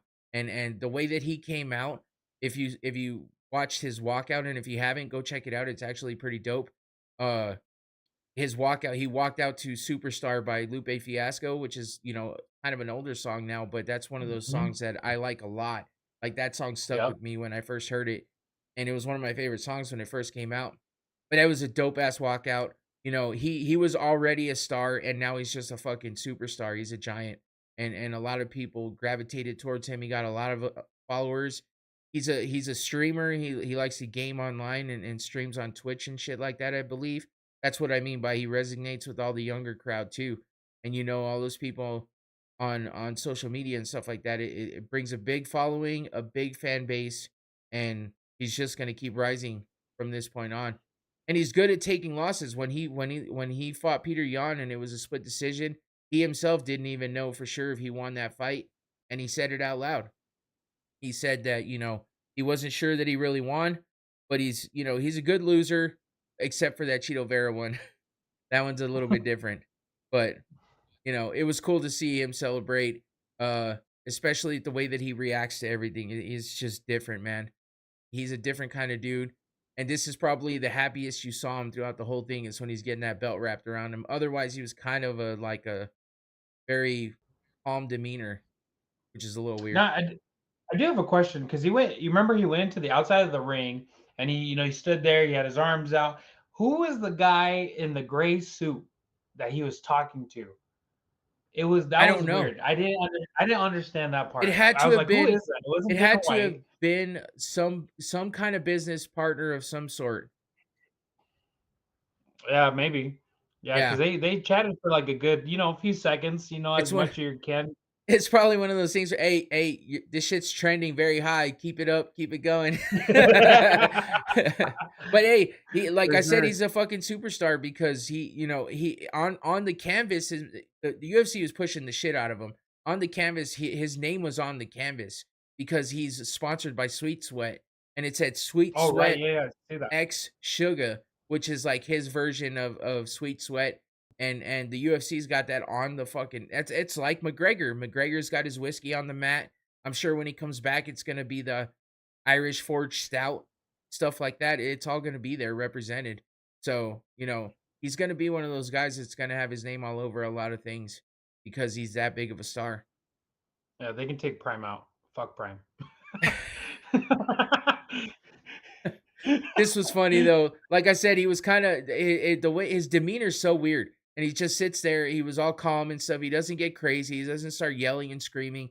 But they were asking him questions in the post-fight press conference, and they're like, "Hey, how did you feel you did in the first round? A lot of the judges scored the first round for Aljamain Sterling, and how do you feel about that? Do you think you were trending to win the fight by decision if it would have kept going?" And he goes, "They he said something like, "Oh, they scored it for the first round for him," and they're like, "Yeah." He's all, "What about the second round? How did they score that?" Which is pretty funny because he knocked him out in the second round. So, I mean, he's got quirky little shit, like that he does that everybody likes. It's just funny. Like it takes you a second. Like you sat there for a second too. Like, wait, what? I did the same thing, and I was like, oh shit, this Oh, motherfucker. your face was just like, Yeah, I was like, huh? Wait, what? Oh shit, this what just asshole. happened? Like he knocked him out in the second round. That's funny. That is funny, and that's good. Um, but Aljamain took the loss in stride too. He said, "I would love to have a rematch. I don't know which ways I'm going to go with things. I would first and foremost love a chance to run that back and just get some definitive answers." And by that, from what I heard him elaborate on that a little bit, and he said that he didn't train the way he should have for this fight. He underestimated Sean, and that he just his fighting was flawed this time, and he feels like if well, it says here, I felt like the fight could have still kept going, to be honest. I rolled over to try to come back up, and as soon as he stepped in, I was fine. It was just one of those things. I can't be mad at the ref. It is what it is. That's good because he's not talking shit. He's not complaining. He's just like, it is what it is. But he was also quoted saying that because he was looking at going up in weight to 145 and fight Volkanovski. And Volkanovski. he was like, "Hey, listen, if Sugar did this to me, imagine what Volkanovski would do. I need to go back and to the drawing board." And so it's good. It's good for him. He's learning instead of taking it like an asshole. Right. And now think of it too. Honestly, I'm thinking of the opposite end. This is just pure stand up by Sugar. Now, if he would have fought Volkanovski, who's honestly a really good pound for pound and wrestler, that would have been a dangerous Oh fight. yeah, That could have Volk been super Vo- dangerous. Volk would have knocked him out cold instead of just Yeah. TKO like it was. Now I'm not saying Sugar couldn't have knocked him out later, and if the fight would have kept going, because he did drop him like that. And I fully believe that Aljamain Sterling still would have lost his fight if it would have kept going. But yeah, I Volkanovski would have caught him like that, it would have been over. Eljo would have Yeah, been it would out have been cold. a game change, game change. So yeah, honestly, I like Sterling. I think he has still a lot of potential. He has a lot of life in him. He just needs a little bit more of a game change, maybe a little bit more harder practice sessions. But I mean, he has a bright future still. I mean, honestly, and he deserves a rematch. He does deserve the rematch. I think honestly, you give him about 6 months, maybe close to a year, we might get that. We might get some really good prospects out of it. Yeah. Yeah, there's a lot to unpack with this division. There's a lot of contenders and stuff like that. And now that O'Malley's the champ, there's a lot to look forward to. Whether it be, a long title reign from him or some of the challengers coming up or Eljo coming back and getting that belt back. Who knows? Either way, it's all fun. Oh, that It's would all be good. intense. Honestly, I hate back and forth. I hate three-way fights, but if Sterling comes back, oh, that's Well, gonna give me a headache. Aljamain's coach already said that the matchmaker asked Eljo if he wanted that immediate rematch, and Eljo said yes. So we'll see. Oh, Things shit. change from time to time, but they can say it Yeah, now we'll and then see. change their mind down the road. But we'll see what happens with that. So that's UFC 292 little wrap up there recap. It was fun. It was good. Let's move on to some more shit. Let's move on to some nonsense real quick before we get back to before we hold on. I gotta leave. I'm gonna take I'm a piss I'm a break. little I'm gonna go take thirsty. a. I might need something to drink. How the fuck did you get that? Did you go get that? When I got this, yes, I went and got that. You rat bastard. I was like, oh, he got a twisted tea. I was like, oh, okay. I was this like, all shit right. we're I should laughing have fucking so knew. we're laughing so hard because I was telling him that we were gonna cover this, this for just a minute. And I know he hates the Paul brothers, absolutely hates them. He hates all this I shit. hate them. And he was like, "Oh, it's cool, just don't bring any Prime out." And I was like, "Oh yeah." I was like, "What's funny is I actually have some." And I thought he'd catch on because I was like, "Oh shit, you know what? That reminds me though. I forgot something." I went out and I did. I legit did go out there to get a twisted tea, have an extra drink on me, and I came back with the Prime, but I didn't say shit. I played it cool because I And I was like, did I see gotta it. I bring it out. definitely he hit it. No, but this Oh, is all funny because Logan Paul is fighting again in a boxing match. It's never a professional fight, it's always an exhibition, but he's fighting in the Prime card for DAZN, and it's him versus Dylan Dennis, who's a legitimate grappler and Brazilian jiu-jitsu player. Like, I mean, he is legit in jiu-jitsu, but he's a horrible MMA fighter. He is like 2-0 in MMA, but he hasn't fought anybody of any worth, and he ducks everybody. He's a shitty ass person, and I hate him. But Logan Paul is proven to be a superstar in the WWE. He did fight Mayweather. I mean, it wasn't like the best fight, especially for how big he is against Mayweather, but Mayweather is a fucking legend in boxing, so you can't blame the dude. But yeah, he's coming back to box on the same card as KSI is boxing um Tommy Fury, who, just got had a win over Jake Paul, and that was a pretty good fight. I mean, I thought Tommy Fury should have done more to Jake Paul, but he didn't. But he still got the win. KSI has been knocking dudes out left and right. Not anybody of any note though. Like everybody is just, he tries to say people are legit that he's fighting, and he's not fighting anybody legit. Tommy Fury is going to be the first legit fighter that he's fought in general, because at least Jake Paul was fighting legit MMA fighters. KSI hasn't even been fighting legit MMA fighters, but he's been knocking everybody the fuck out. So we'll see what he does against a real fighter in a real match on the Prime card. That's right. Clark loves it. I know he's got a lot to say. I'm just keeping my mouth shut. You can spew the facts. Go Fuck the ahead. balls. I'll let you Fuck the I'll let you balls. talk about it real quick Fucking put that while dick I in your take a mouth. drink. This shit is disgusting, bro. I'm not even kidding. This shit is not good. It tastes like shit. The kids must like it because it's sweet, or the fuck, I don't know. I mean, I would I've piss heard, in I've this heard, bottle. I've heard it shit. I've heard it shit. I've heard the carbonation one is pretty good, but Yeah, I don't know. It's garbage. I don't like it. drink Gatorade, kids. I don't even know. No, fuck Gatorade too. I drink Body Armor. That's better. I like Yeah. Powerade. I like Powerade better than all of them. Actually, I'm over all of that shit. I'll drink Body Armor at the most. I don't really drink fucking Gatorade or anything. That shit all gives me a stomachache. Maybe I'm just fucking old, but who cares? So the reason why I brought this up is because, as it says here, there was a press conference. Fucking, uh, oh shit, I pressed the wrong thing. There it is. This is what happened at the press conference. It was fucking chaos. It was insane. But these are all clowns. So I guess we Yep. shouldn't be surprised, because I mean, Tommy Fury, okay, Tommy Fury is legit. He's a legit professional boxer. Just because he fought Jake Paul doesn't mean he's not legit. But, he is the brother of Tyson Fury, who's a fucking legend in boxing. His dad is a fucking lunatic, though. And that's his dad right there on the right-hand side. You'll see more of him in a second. But yeah, it was absolute chaos. Fucking, it didn't even go on for like 20 minutes before this shit erupted and basically shut it all down. You had this fucking douchebag, Dylan Dennis. Fucking, I hate this asshole. And okay, so he is a good troll. He does troll the shit out of Logan Paul. He's been posting all of Logan Paul's fiance, who's Nina Agdell or some shit like that. He's Hmm. been posting pictures of her all hugged up and kissing on, and all of her ex-boyfriends. He's been posting pictures all over Twitter of all of this, or X, I should say. But he's a good troll, but that's because he's a fucking piece of shit. So Joshua Beck says their dad is a beast. He's talking about John Fury. Yeah, you're gonna see how much of a beast he is here in a couple minutes. But this fucking douchebag right here, he's wearing that stupid hat not only because he's a fucking clown, but he's also trolling Logan Paul here because it looks like the hoodie that Logan Paul was wearing in the infamous fucking YouTube video where he was in the Japanese fucking suicide forest that he got in trouble for. I don't know if anybody knows what that is. It's pretty old, but if you paid attention to pop culture back in the day, it was a big thing. He got in a He bunch lost of a lot of trouble. fans over that, wasn't it? Yeah, Yeah, he that's got in a huge. bunch of trouble for it. Lost a bunch of sponsors. It's like one of those early cancellations of somebody. But obviously he survived because he's still fucking making lots of money.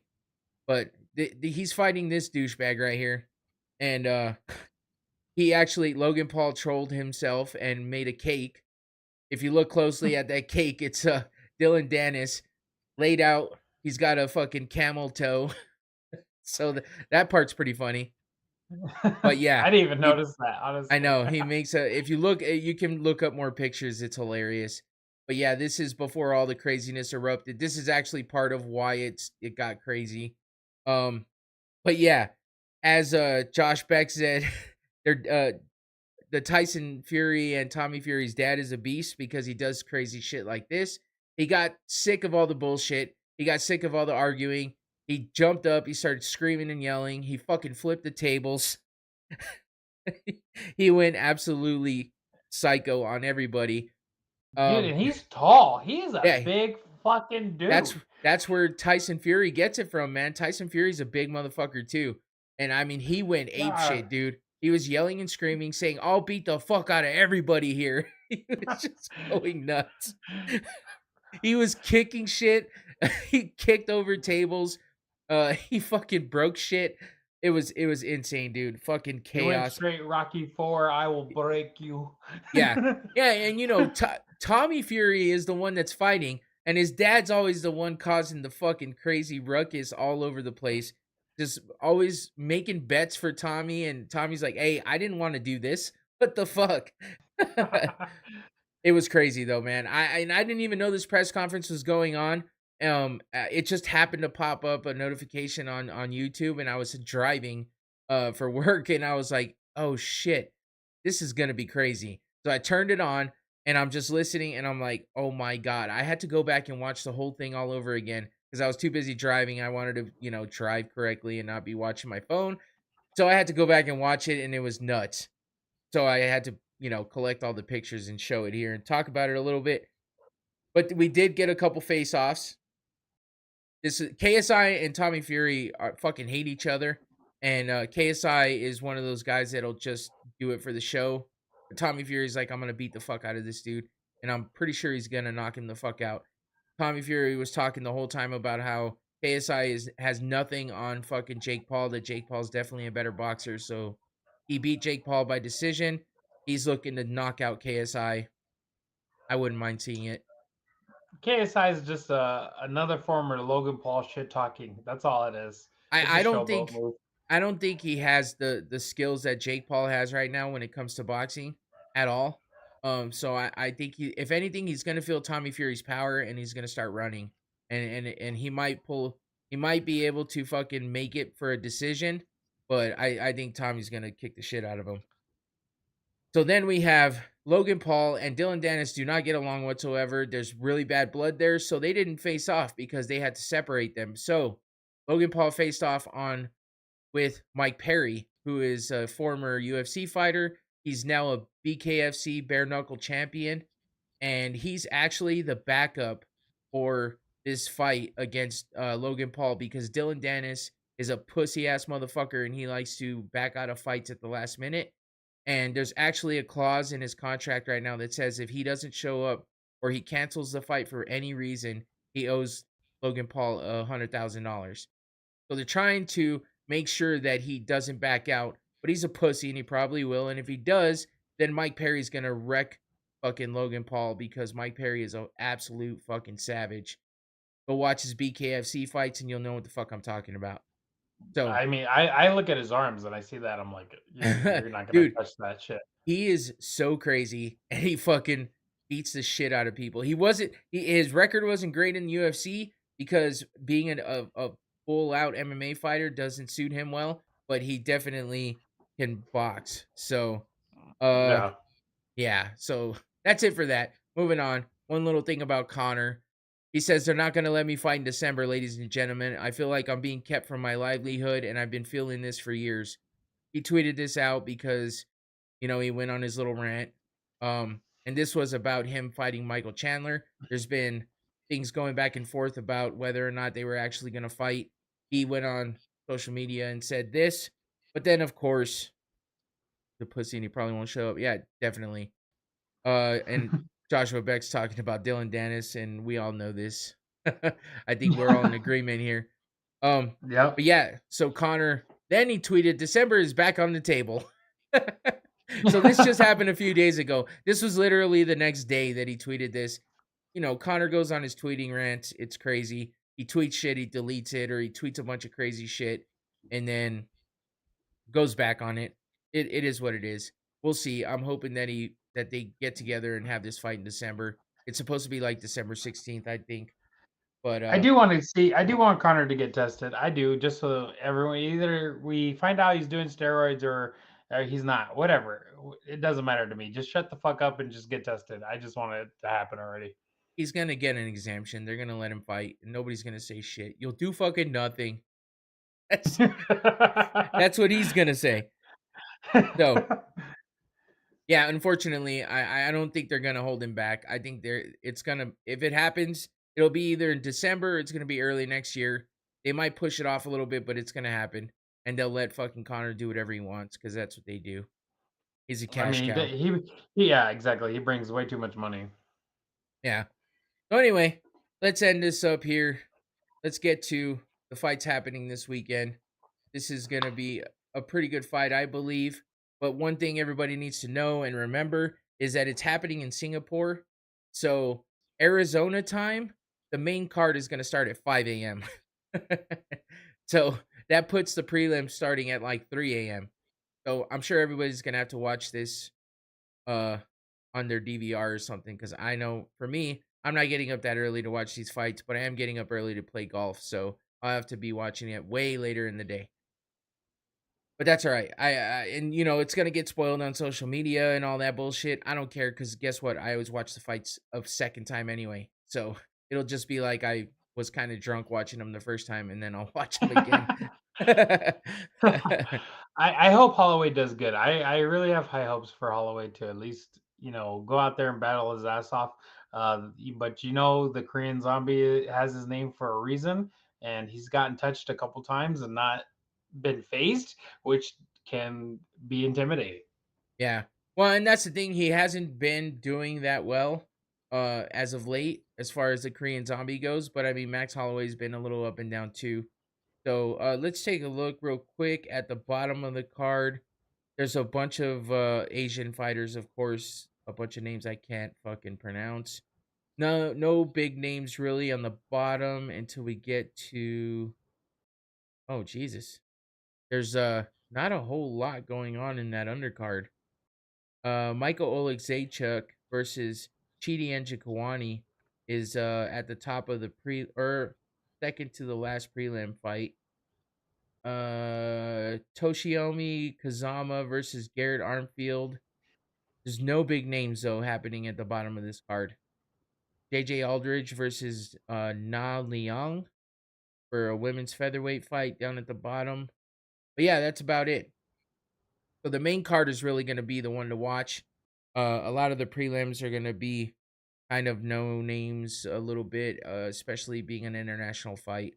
So yeah, let's just get It's into a free fight, so yeah, it's a fight night card. It's happening super early. It's not happening prime time here, so they're not going to stack it too much. Let's get into the main card though, and that starts off with Justin Taffa versus Parker Porter, and this is a rematch for these guys. Justin Taffa got the win before, and this happened. Uh, wait, am I wrong? What the hell? I could have swore they fought before. Tafa just fought this year, didn't he? Oh yeah, it was in 2023. Yeah, it was Yeah, February this year. yeah, and Tafa knocked him out. Yes, Or it's not, yeah. exactly. Well, what's weird is on Justin Taffa's record, it doesn't show. What the hell? Okay. Anyway, who cares? Um, I knew it was a rematch though, but yeah. So Parker Porter's coming back to try to get a win and get that win back from Justin Taffa. But Taffa's a big motherfucker, and he throws heavy hands and he throws big kicks. He did have, I think he had a fight. This thing is all jacked up because this doesn't even put down the fight for Taffa. It says he's 4-1. That's definitely not right. But Yeah, anyway, Tafa knocked him out in the first round. I know that. I saw this yeah, fight, and Tafa was a beast. I Oh, it think was nasty. Taffa's last fight was a no contest. I think because he got poked in the eye or some shit. Um, Mm. but anyway, I'm yeah, he's taking a. Tafa by knockout right here. I'm going I for I another knockout. I think so too because he's got these crazy knees. He's a big motherfucker, but he can jump. He can throw some flying knees. That's for sure. He likes to knee a lot. He's got heavy hands, but Parker Porter's it's a heavyweight fight, so Parker Porter's a big motherfucker too, and he can throw Yeah, that hands. but that last And fight, he, Tafa just destroyed. yeah, definitely. I mean, that was uh, what was it? It in the what round? it First was in the round. first round. Yeah, Yeah, it was first first round. round. I Holy remember watching shit! my I was watching my son's reaction, and he was just like, It's ju- those are I was just just so impressed. two big ass motherfuckers going at it. So Yeah, that one should be fun. Um, then we get to the first women's fight on the main card. Aaron Blanchfield versus Talia Santos. This should be good. This is a possible title contention fight here. Aaron Blanchfield is 11-1. She's a fucking beast when it comes to wrestling and grappling, and she's coming off a win over a former champion, Jessica Andrade, where she got that submission rear naked choke in the second round. Um, she beat Molly McCann too, who is a pretty popular fighter. That was a nasty submission uh by Kimura, actually. We got here when she gets on top of you, she fucking beats the shit out of you too. So, she's got heavy hands and she's got the submissions. Here's that Kimura, which was nasty on Molly McCann. So yeah, you definitely don't want to go to the ground with her, and you don't want her letting get on top of you because she's gonna fuck you up. And she's definitely one of those girls that has been coming up and is ready to get in contention for the title. Have you yeah, it's watched gonna her be fight good. before? Yeah, I've seen her. I've seen her fight. I think it wasn't the last one; it was the second to last one or whatever. But she's a good fighter, and I like her ground game. I like that she goes out there and takes things into her own hands, and she doesn't play. Oh, let's see what you do. No, I'm gonna fucking fight my battle, and you do whatever you want to do. Yeah, she's definitely one of those not outspoken fighters. She just goes in there and lets her performance talk. And I mean, it's loud. That's for I damn like that. sure. Yeah, I like the non shit talkers, but they can fight worth the hell. Oh Now, yeah. Santos, I do know, like you have right here, fucking, she has Oh legs for yeah. days, and those muscles are fucking stacked. Yeah, those kicks are no joke. This is her against Molly McCann here as well. Um, but yeah, she's got those kicks because of her long ass legs. She's muscular as shit. Um, and she's got good submissions as well. She almost submitted fucking Valentina Shevchenko when she fought her uh in a split decision loss. So I mean, she gave her a good fight. It wasn't just a dominating win for Shevchenko, which is what she does to everybody else. So And that's impressive. That was yeah, impressive. definitely. So Blanchfield has her work cut out for her, but I think it'll be a pretty exciting fight. Yeah, I am just so you know, I am doing a live bet right now. So I do have Blanchfield for the win. I'm just gonna go straight up on that one. Okay. All right. And then who did you went for Tafa by knockout in the first Oh, one, right? Tafa by knockout for sure. Yeah, For that's probably sure. a good bet. That's probably a good bet. All right, now we got one of the lesser known guys here. We got Renya Nakamura. Nakamura. Yeah, versus Fernie Garcia. So, yeah, I don't know either one of these guys very well. Nakamura, though, I mean, I guess he's road to the UFC, which was an Asian like kind of Ultimate Fighter type show that they do. I don't follow it very much because it's just too much else going on. So, but I guess he did well in that show and had a lot of decent fights. He's undefeated, 7-0 in MMA. And I believe this will be his second actual UFC fight. So, So right now, Nakamura is favored by 950. damn. Yeah, Ferdinand Garcia is 10-3, but I think he's only had 2 fights in UFC and he's 0-2. So he's on a 2-fight losing streak right now. He's from Dana White's Contender Series, um, where obviously he won to get into the UFC, but yeah, he does not have a good record right now. Both his losses are by unanimous decision, though. So it's not like he's getting wrecked out there, but still, that would be why Right. Nakamura is such a favorite. Yeah, I mean, honestly, it's not. I can't even put that in my parlay because it's I like was gonna going up a say, dollar. I'm gonna say It's you literally gonna either. add a dollar. Yeah, it's like you either leave that one alone or you got to go with the favorite on that one. Yeah, All right, moving on. We got Giga Chikadze versus Alex Caceres. This should be pretty good because Caceres is like one of those sneaky fighters where his record doesn't show that he's like that great, but he is a really good, well-rounded fighter. He's got really good strikes, and he surprises people every once in a while. But Giga Chikadze is a fucking beast. Um, he's got great striking. He's kind of got a little bit of everything. He's 14 and he's a 3. very technical fighter. Very technical. Right, and his last he was coming off a loss. It was by unanimous decision to Kelvin Cater, who's no joke. But he has wins over Edson Barbosa, Cub Swanson, and Jimmy Rivera or Erwin Rivera. Sorry, I thought that was Jimmy Rivera. Anyway, he's got a couple big wins off a couple names. Um, you know, 14 and 3, not bad. He's definitely one of those up and coming guys you need to look out for. But then we got Alex Caceres, Bruce Leroy, because he used to come out in that little yellow jumpsuit, which is pretty funny. That crazy ass hair though, that fro is insane. I don't know how he Yeah, fights with that shit. he wish he was Enter the Dragon. Right? But I mean, he's on a 2-fight win streak right now with 2 wins, a win against Julian Erosa and Daniel Pineda. So, I mean, he's One coming was a off some knockout, wins. wasn't it? Yeah, TKO against Julian Erosa. That was a couple fights ago in 2022. But yeah, I mean, he's got Yeah, really good striking and you know, for the most part, he's winning. He's got a bunch of submissions too. So you can kind of take a stab at what the fuck he's gonna win by. But I don't know. Against Giga Chikadze, that's a tough fight for him. He's not really known to do well against the really big names. So that's a yeah. tough one. I have Giga. I'm just gonna go straight up on that one. Yeah. That's not a bad one. Is he favorite too? He is the favorite? Yeah, Giga's favored right now. It's negative 250, and then Alex is plus 195. Oh, okay. So it's not too big. No. All right, so then we got Alex Smith versus Ryan Spann, which I believe this is a rematch as well. Anthony Lionheart Smith though is on a 2-fight losing streak. Yeah, his last win was against Ryan Spann, so this is a rematch from 2021.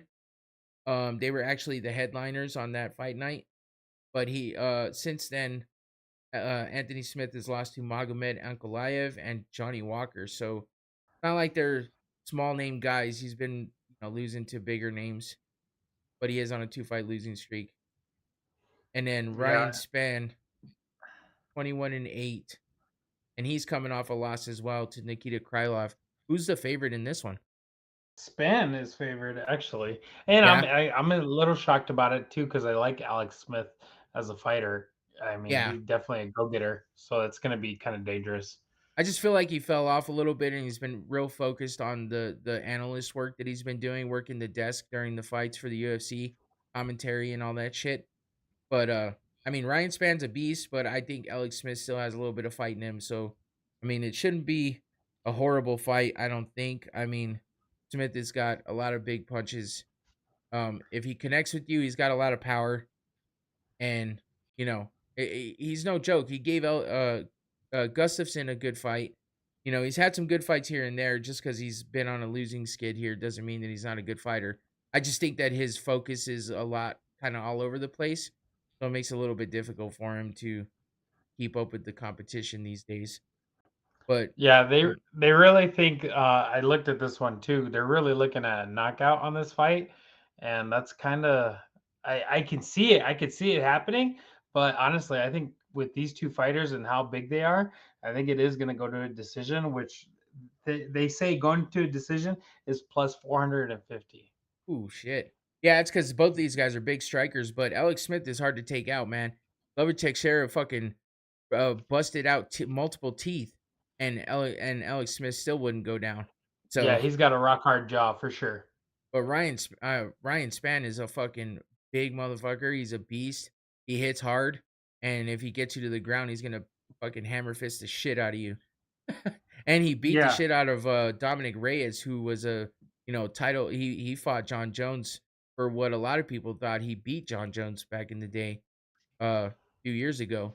So, I mean, yeah, this is a tough one. But I guess what are the odds on Span?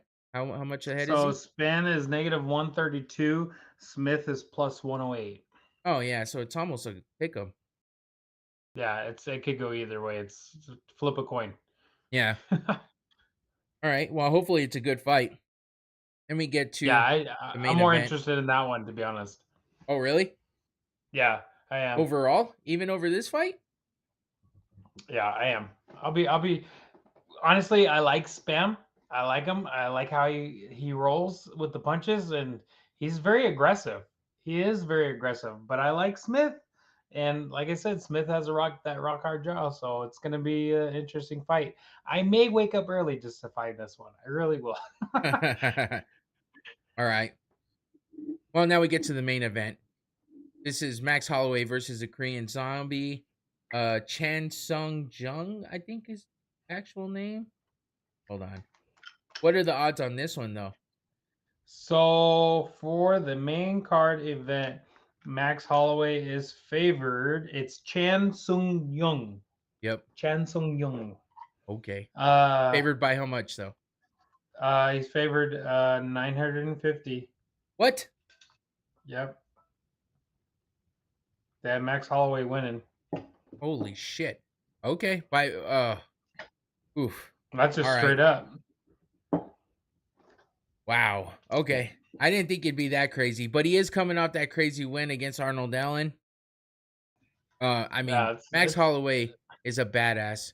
He beat the living shit out of uh Ortega, and I mean, that was a life changer for Ortega in that fight with how many fucking punches he took. I mean, it showed how tough he is, but holy fuck, did Max put some work in on him? And yeah for sure. And what did I do here? Hold on, let me see. On the fight, so I got Tafa by KO, Giga Banfield, and I chose the last fight to go by TKO. I don't know. This one's gonna be tough. I don't know. I think Holloway could come away with it, but if the Korean Zombie does good and he has a good game plan, we could see a decision. We could. I think yeah, that's I mean definitely a high Holloway. possibility. Holloway does go to decision a lot, but they're always fucking wars. You know, it's Right. always a crazy ass war, and everyone's bloody. But uh, fucking what do you call it? The Korean Zombie though, he's taken some damage against like Yair Rodriguez. He took that crazy up elbow that knocked him the fuck out, completely out cold. So I mean, he's been knocked out real bad before. I don't think Max Holloway's ever be. I don't even know if really been knocked down before. But that's probably why Holloway is such a big favorite in this one. But the Korean Zombie's got some striking that you need to be careful of as well. And sometimes Max Holloway gets a little careless and a little reckless out there. So I do think Holloway knows that there's something on the line here, so I think he is going to have a better game plan. At least I hope, because he has been a little bit loose in some of his past fights that we've had recently. It'll be interesting to see. yeah.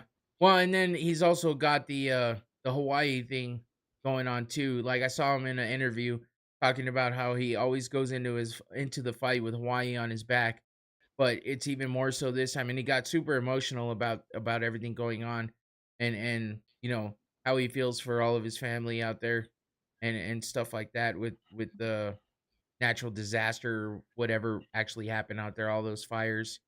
But it took out so much shit out there, and there's so many people hurting and so many people dead from all of that. So he got very emotional talking about it. So I think he's got some fire under him for this one, and coming off that crazy win against Arnold Allen, I think the Korean Zombie might have some problems here. But Yeah, it definitely could be. I mean, I'll talk. I can talk about the my fire myself is it's close to my family. My parents go there all the time. They go at least twice a year for months at a time. It's that Lahaina, the mainland that got burned in Maui. It was devastating. It was Yeah. crazy. There was a tree. I don't know if you knew about this. The big rubber tree that was there. It's still standing. Believe it or not, it made it past the fire. They say there's potentially room for it to grow back and to at least survive the fire, which is pretty intense. But there's just so much history down there Yeah. that just went up in smoke. It's just it is devastating. It really is because there was a lot of culture down there. Yeah. Yeah, that shit sucks, man. It's super hard to see all the videos that I've seen and stuff like that, and it's tough, man. It's tough, and it sucks because it's like, what can you do? You know, it's like Right, exactly. all the controversy around it and all that shit. I just hope that everybody that survived is able to be okay and get their lives back together. Uh, Absolutely.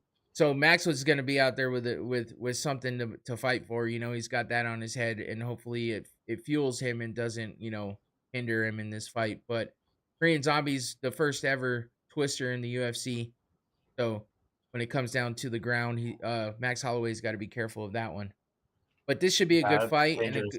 a good main card overall, I think. The undercards fights aren't so much, but it is what it is. You know, that's what you get with these kind of cards. But it should be fun, and I'll be watching it later in the day. So, Oh yeah, it's gonna be good. What did I pick right here? So I have Holloway going the distance. I okay. chose that one, so we'll see. Not a bad pick. All Mm. right, well, shit, that about does it for that. And, you know, don't forget that fight is early in the morning Saturday, 5 a.m. for the main card, 3 a.m. I believe, something like that for the prelims. That's pretty It's early. early enough for breakfast, but still early enough to drink a beer. Yeah. Yeah, so that wraps it up for us, man. I appreciate you jumping on. We went long, but we had a lot to talk about, and I think it was fun. So, Absolutely, it was a good time. Thanks for yeah. having me. Thanks everybody who was in the chat. Josh Beck, Manny, I forgot who else. David David Fernandez. Fernandez. Yeah. Thank you guys for joining in and chatting it up with us. We appreciate all the support and watching. Don't forget to like and subscribe if you haven't already. Tell a friend, share with somebody. Yeah, tell somebody to come check it out. I know it's a long podcast, but hey, break it up into sections. I'm gonna try to start clipping things out so people can come back and watch little shorts of it or something like that. But yeah, you can watch it over a couple days or something. But I know 2 hours is a long time, but it is what it is. We did it. If that Prime one becomes a real, make sure you fucking Hey, man. Listen, I gotta get out of here because fuck I'm pretty Logan fucking Paul. thirsty. You bitch. I almost spit that out. It's so gross. And it's grape. That's such a gross flavor. Oh man, Uh, I like grape shit too. That's why I picked it. It's fucking gross. Let's stick with the twisted that's tea. what you. That's what you fucking get. Thanks again, bro. I appreciate you. Much love. Anytime. Thanks again. Cheers. Love you, man. Love you too, bro. We're out of here. Don't forget to check it out next weekend. Go follow Clark on all his social media if you want to. I guess he's interesting. Let's go. I'll make you laugh once in a while. Yeah. No, and catch him back here sometime soon. We'll try to get him back on again soon. Yeah, we gotta get on. We gotta all get on at Yes. once. I Me, you, definitely. and We Patrick, we need to got to just do get it. it done for sure. Absolutely, Last for time was sure. your fault, so get your shit together. Yeah, yeah, exactly. I know. Patrick, I know. we'll do it soon. All right. Actually, we need. You know what we need to do? Let's call it out right now. We need to do a live podcast for the John Jones fight. Even if Okay. we're all in the room together, we got to do it. Oh, you mean like watch it together? Oh shit, that's gonna take Yeah, some doing. Okay, we'll see what happens. we'll think about it. Think If about it. Let's nothing put it else, out we'll do there. the podcast before that all together and make sure that at Yeah, I'm least calling happens. out Patrick right now, or else he's a bitch. I'm just kidding. All right, we're out of here. Take it All easy. right, talk to you guys later. Come Have a good back night. next Thursday. And don't forget to like and subscribe. We'll see you later. Check out all my social media. It's been happening in that corner that way. We're out. Peace. Peace.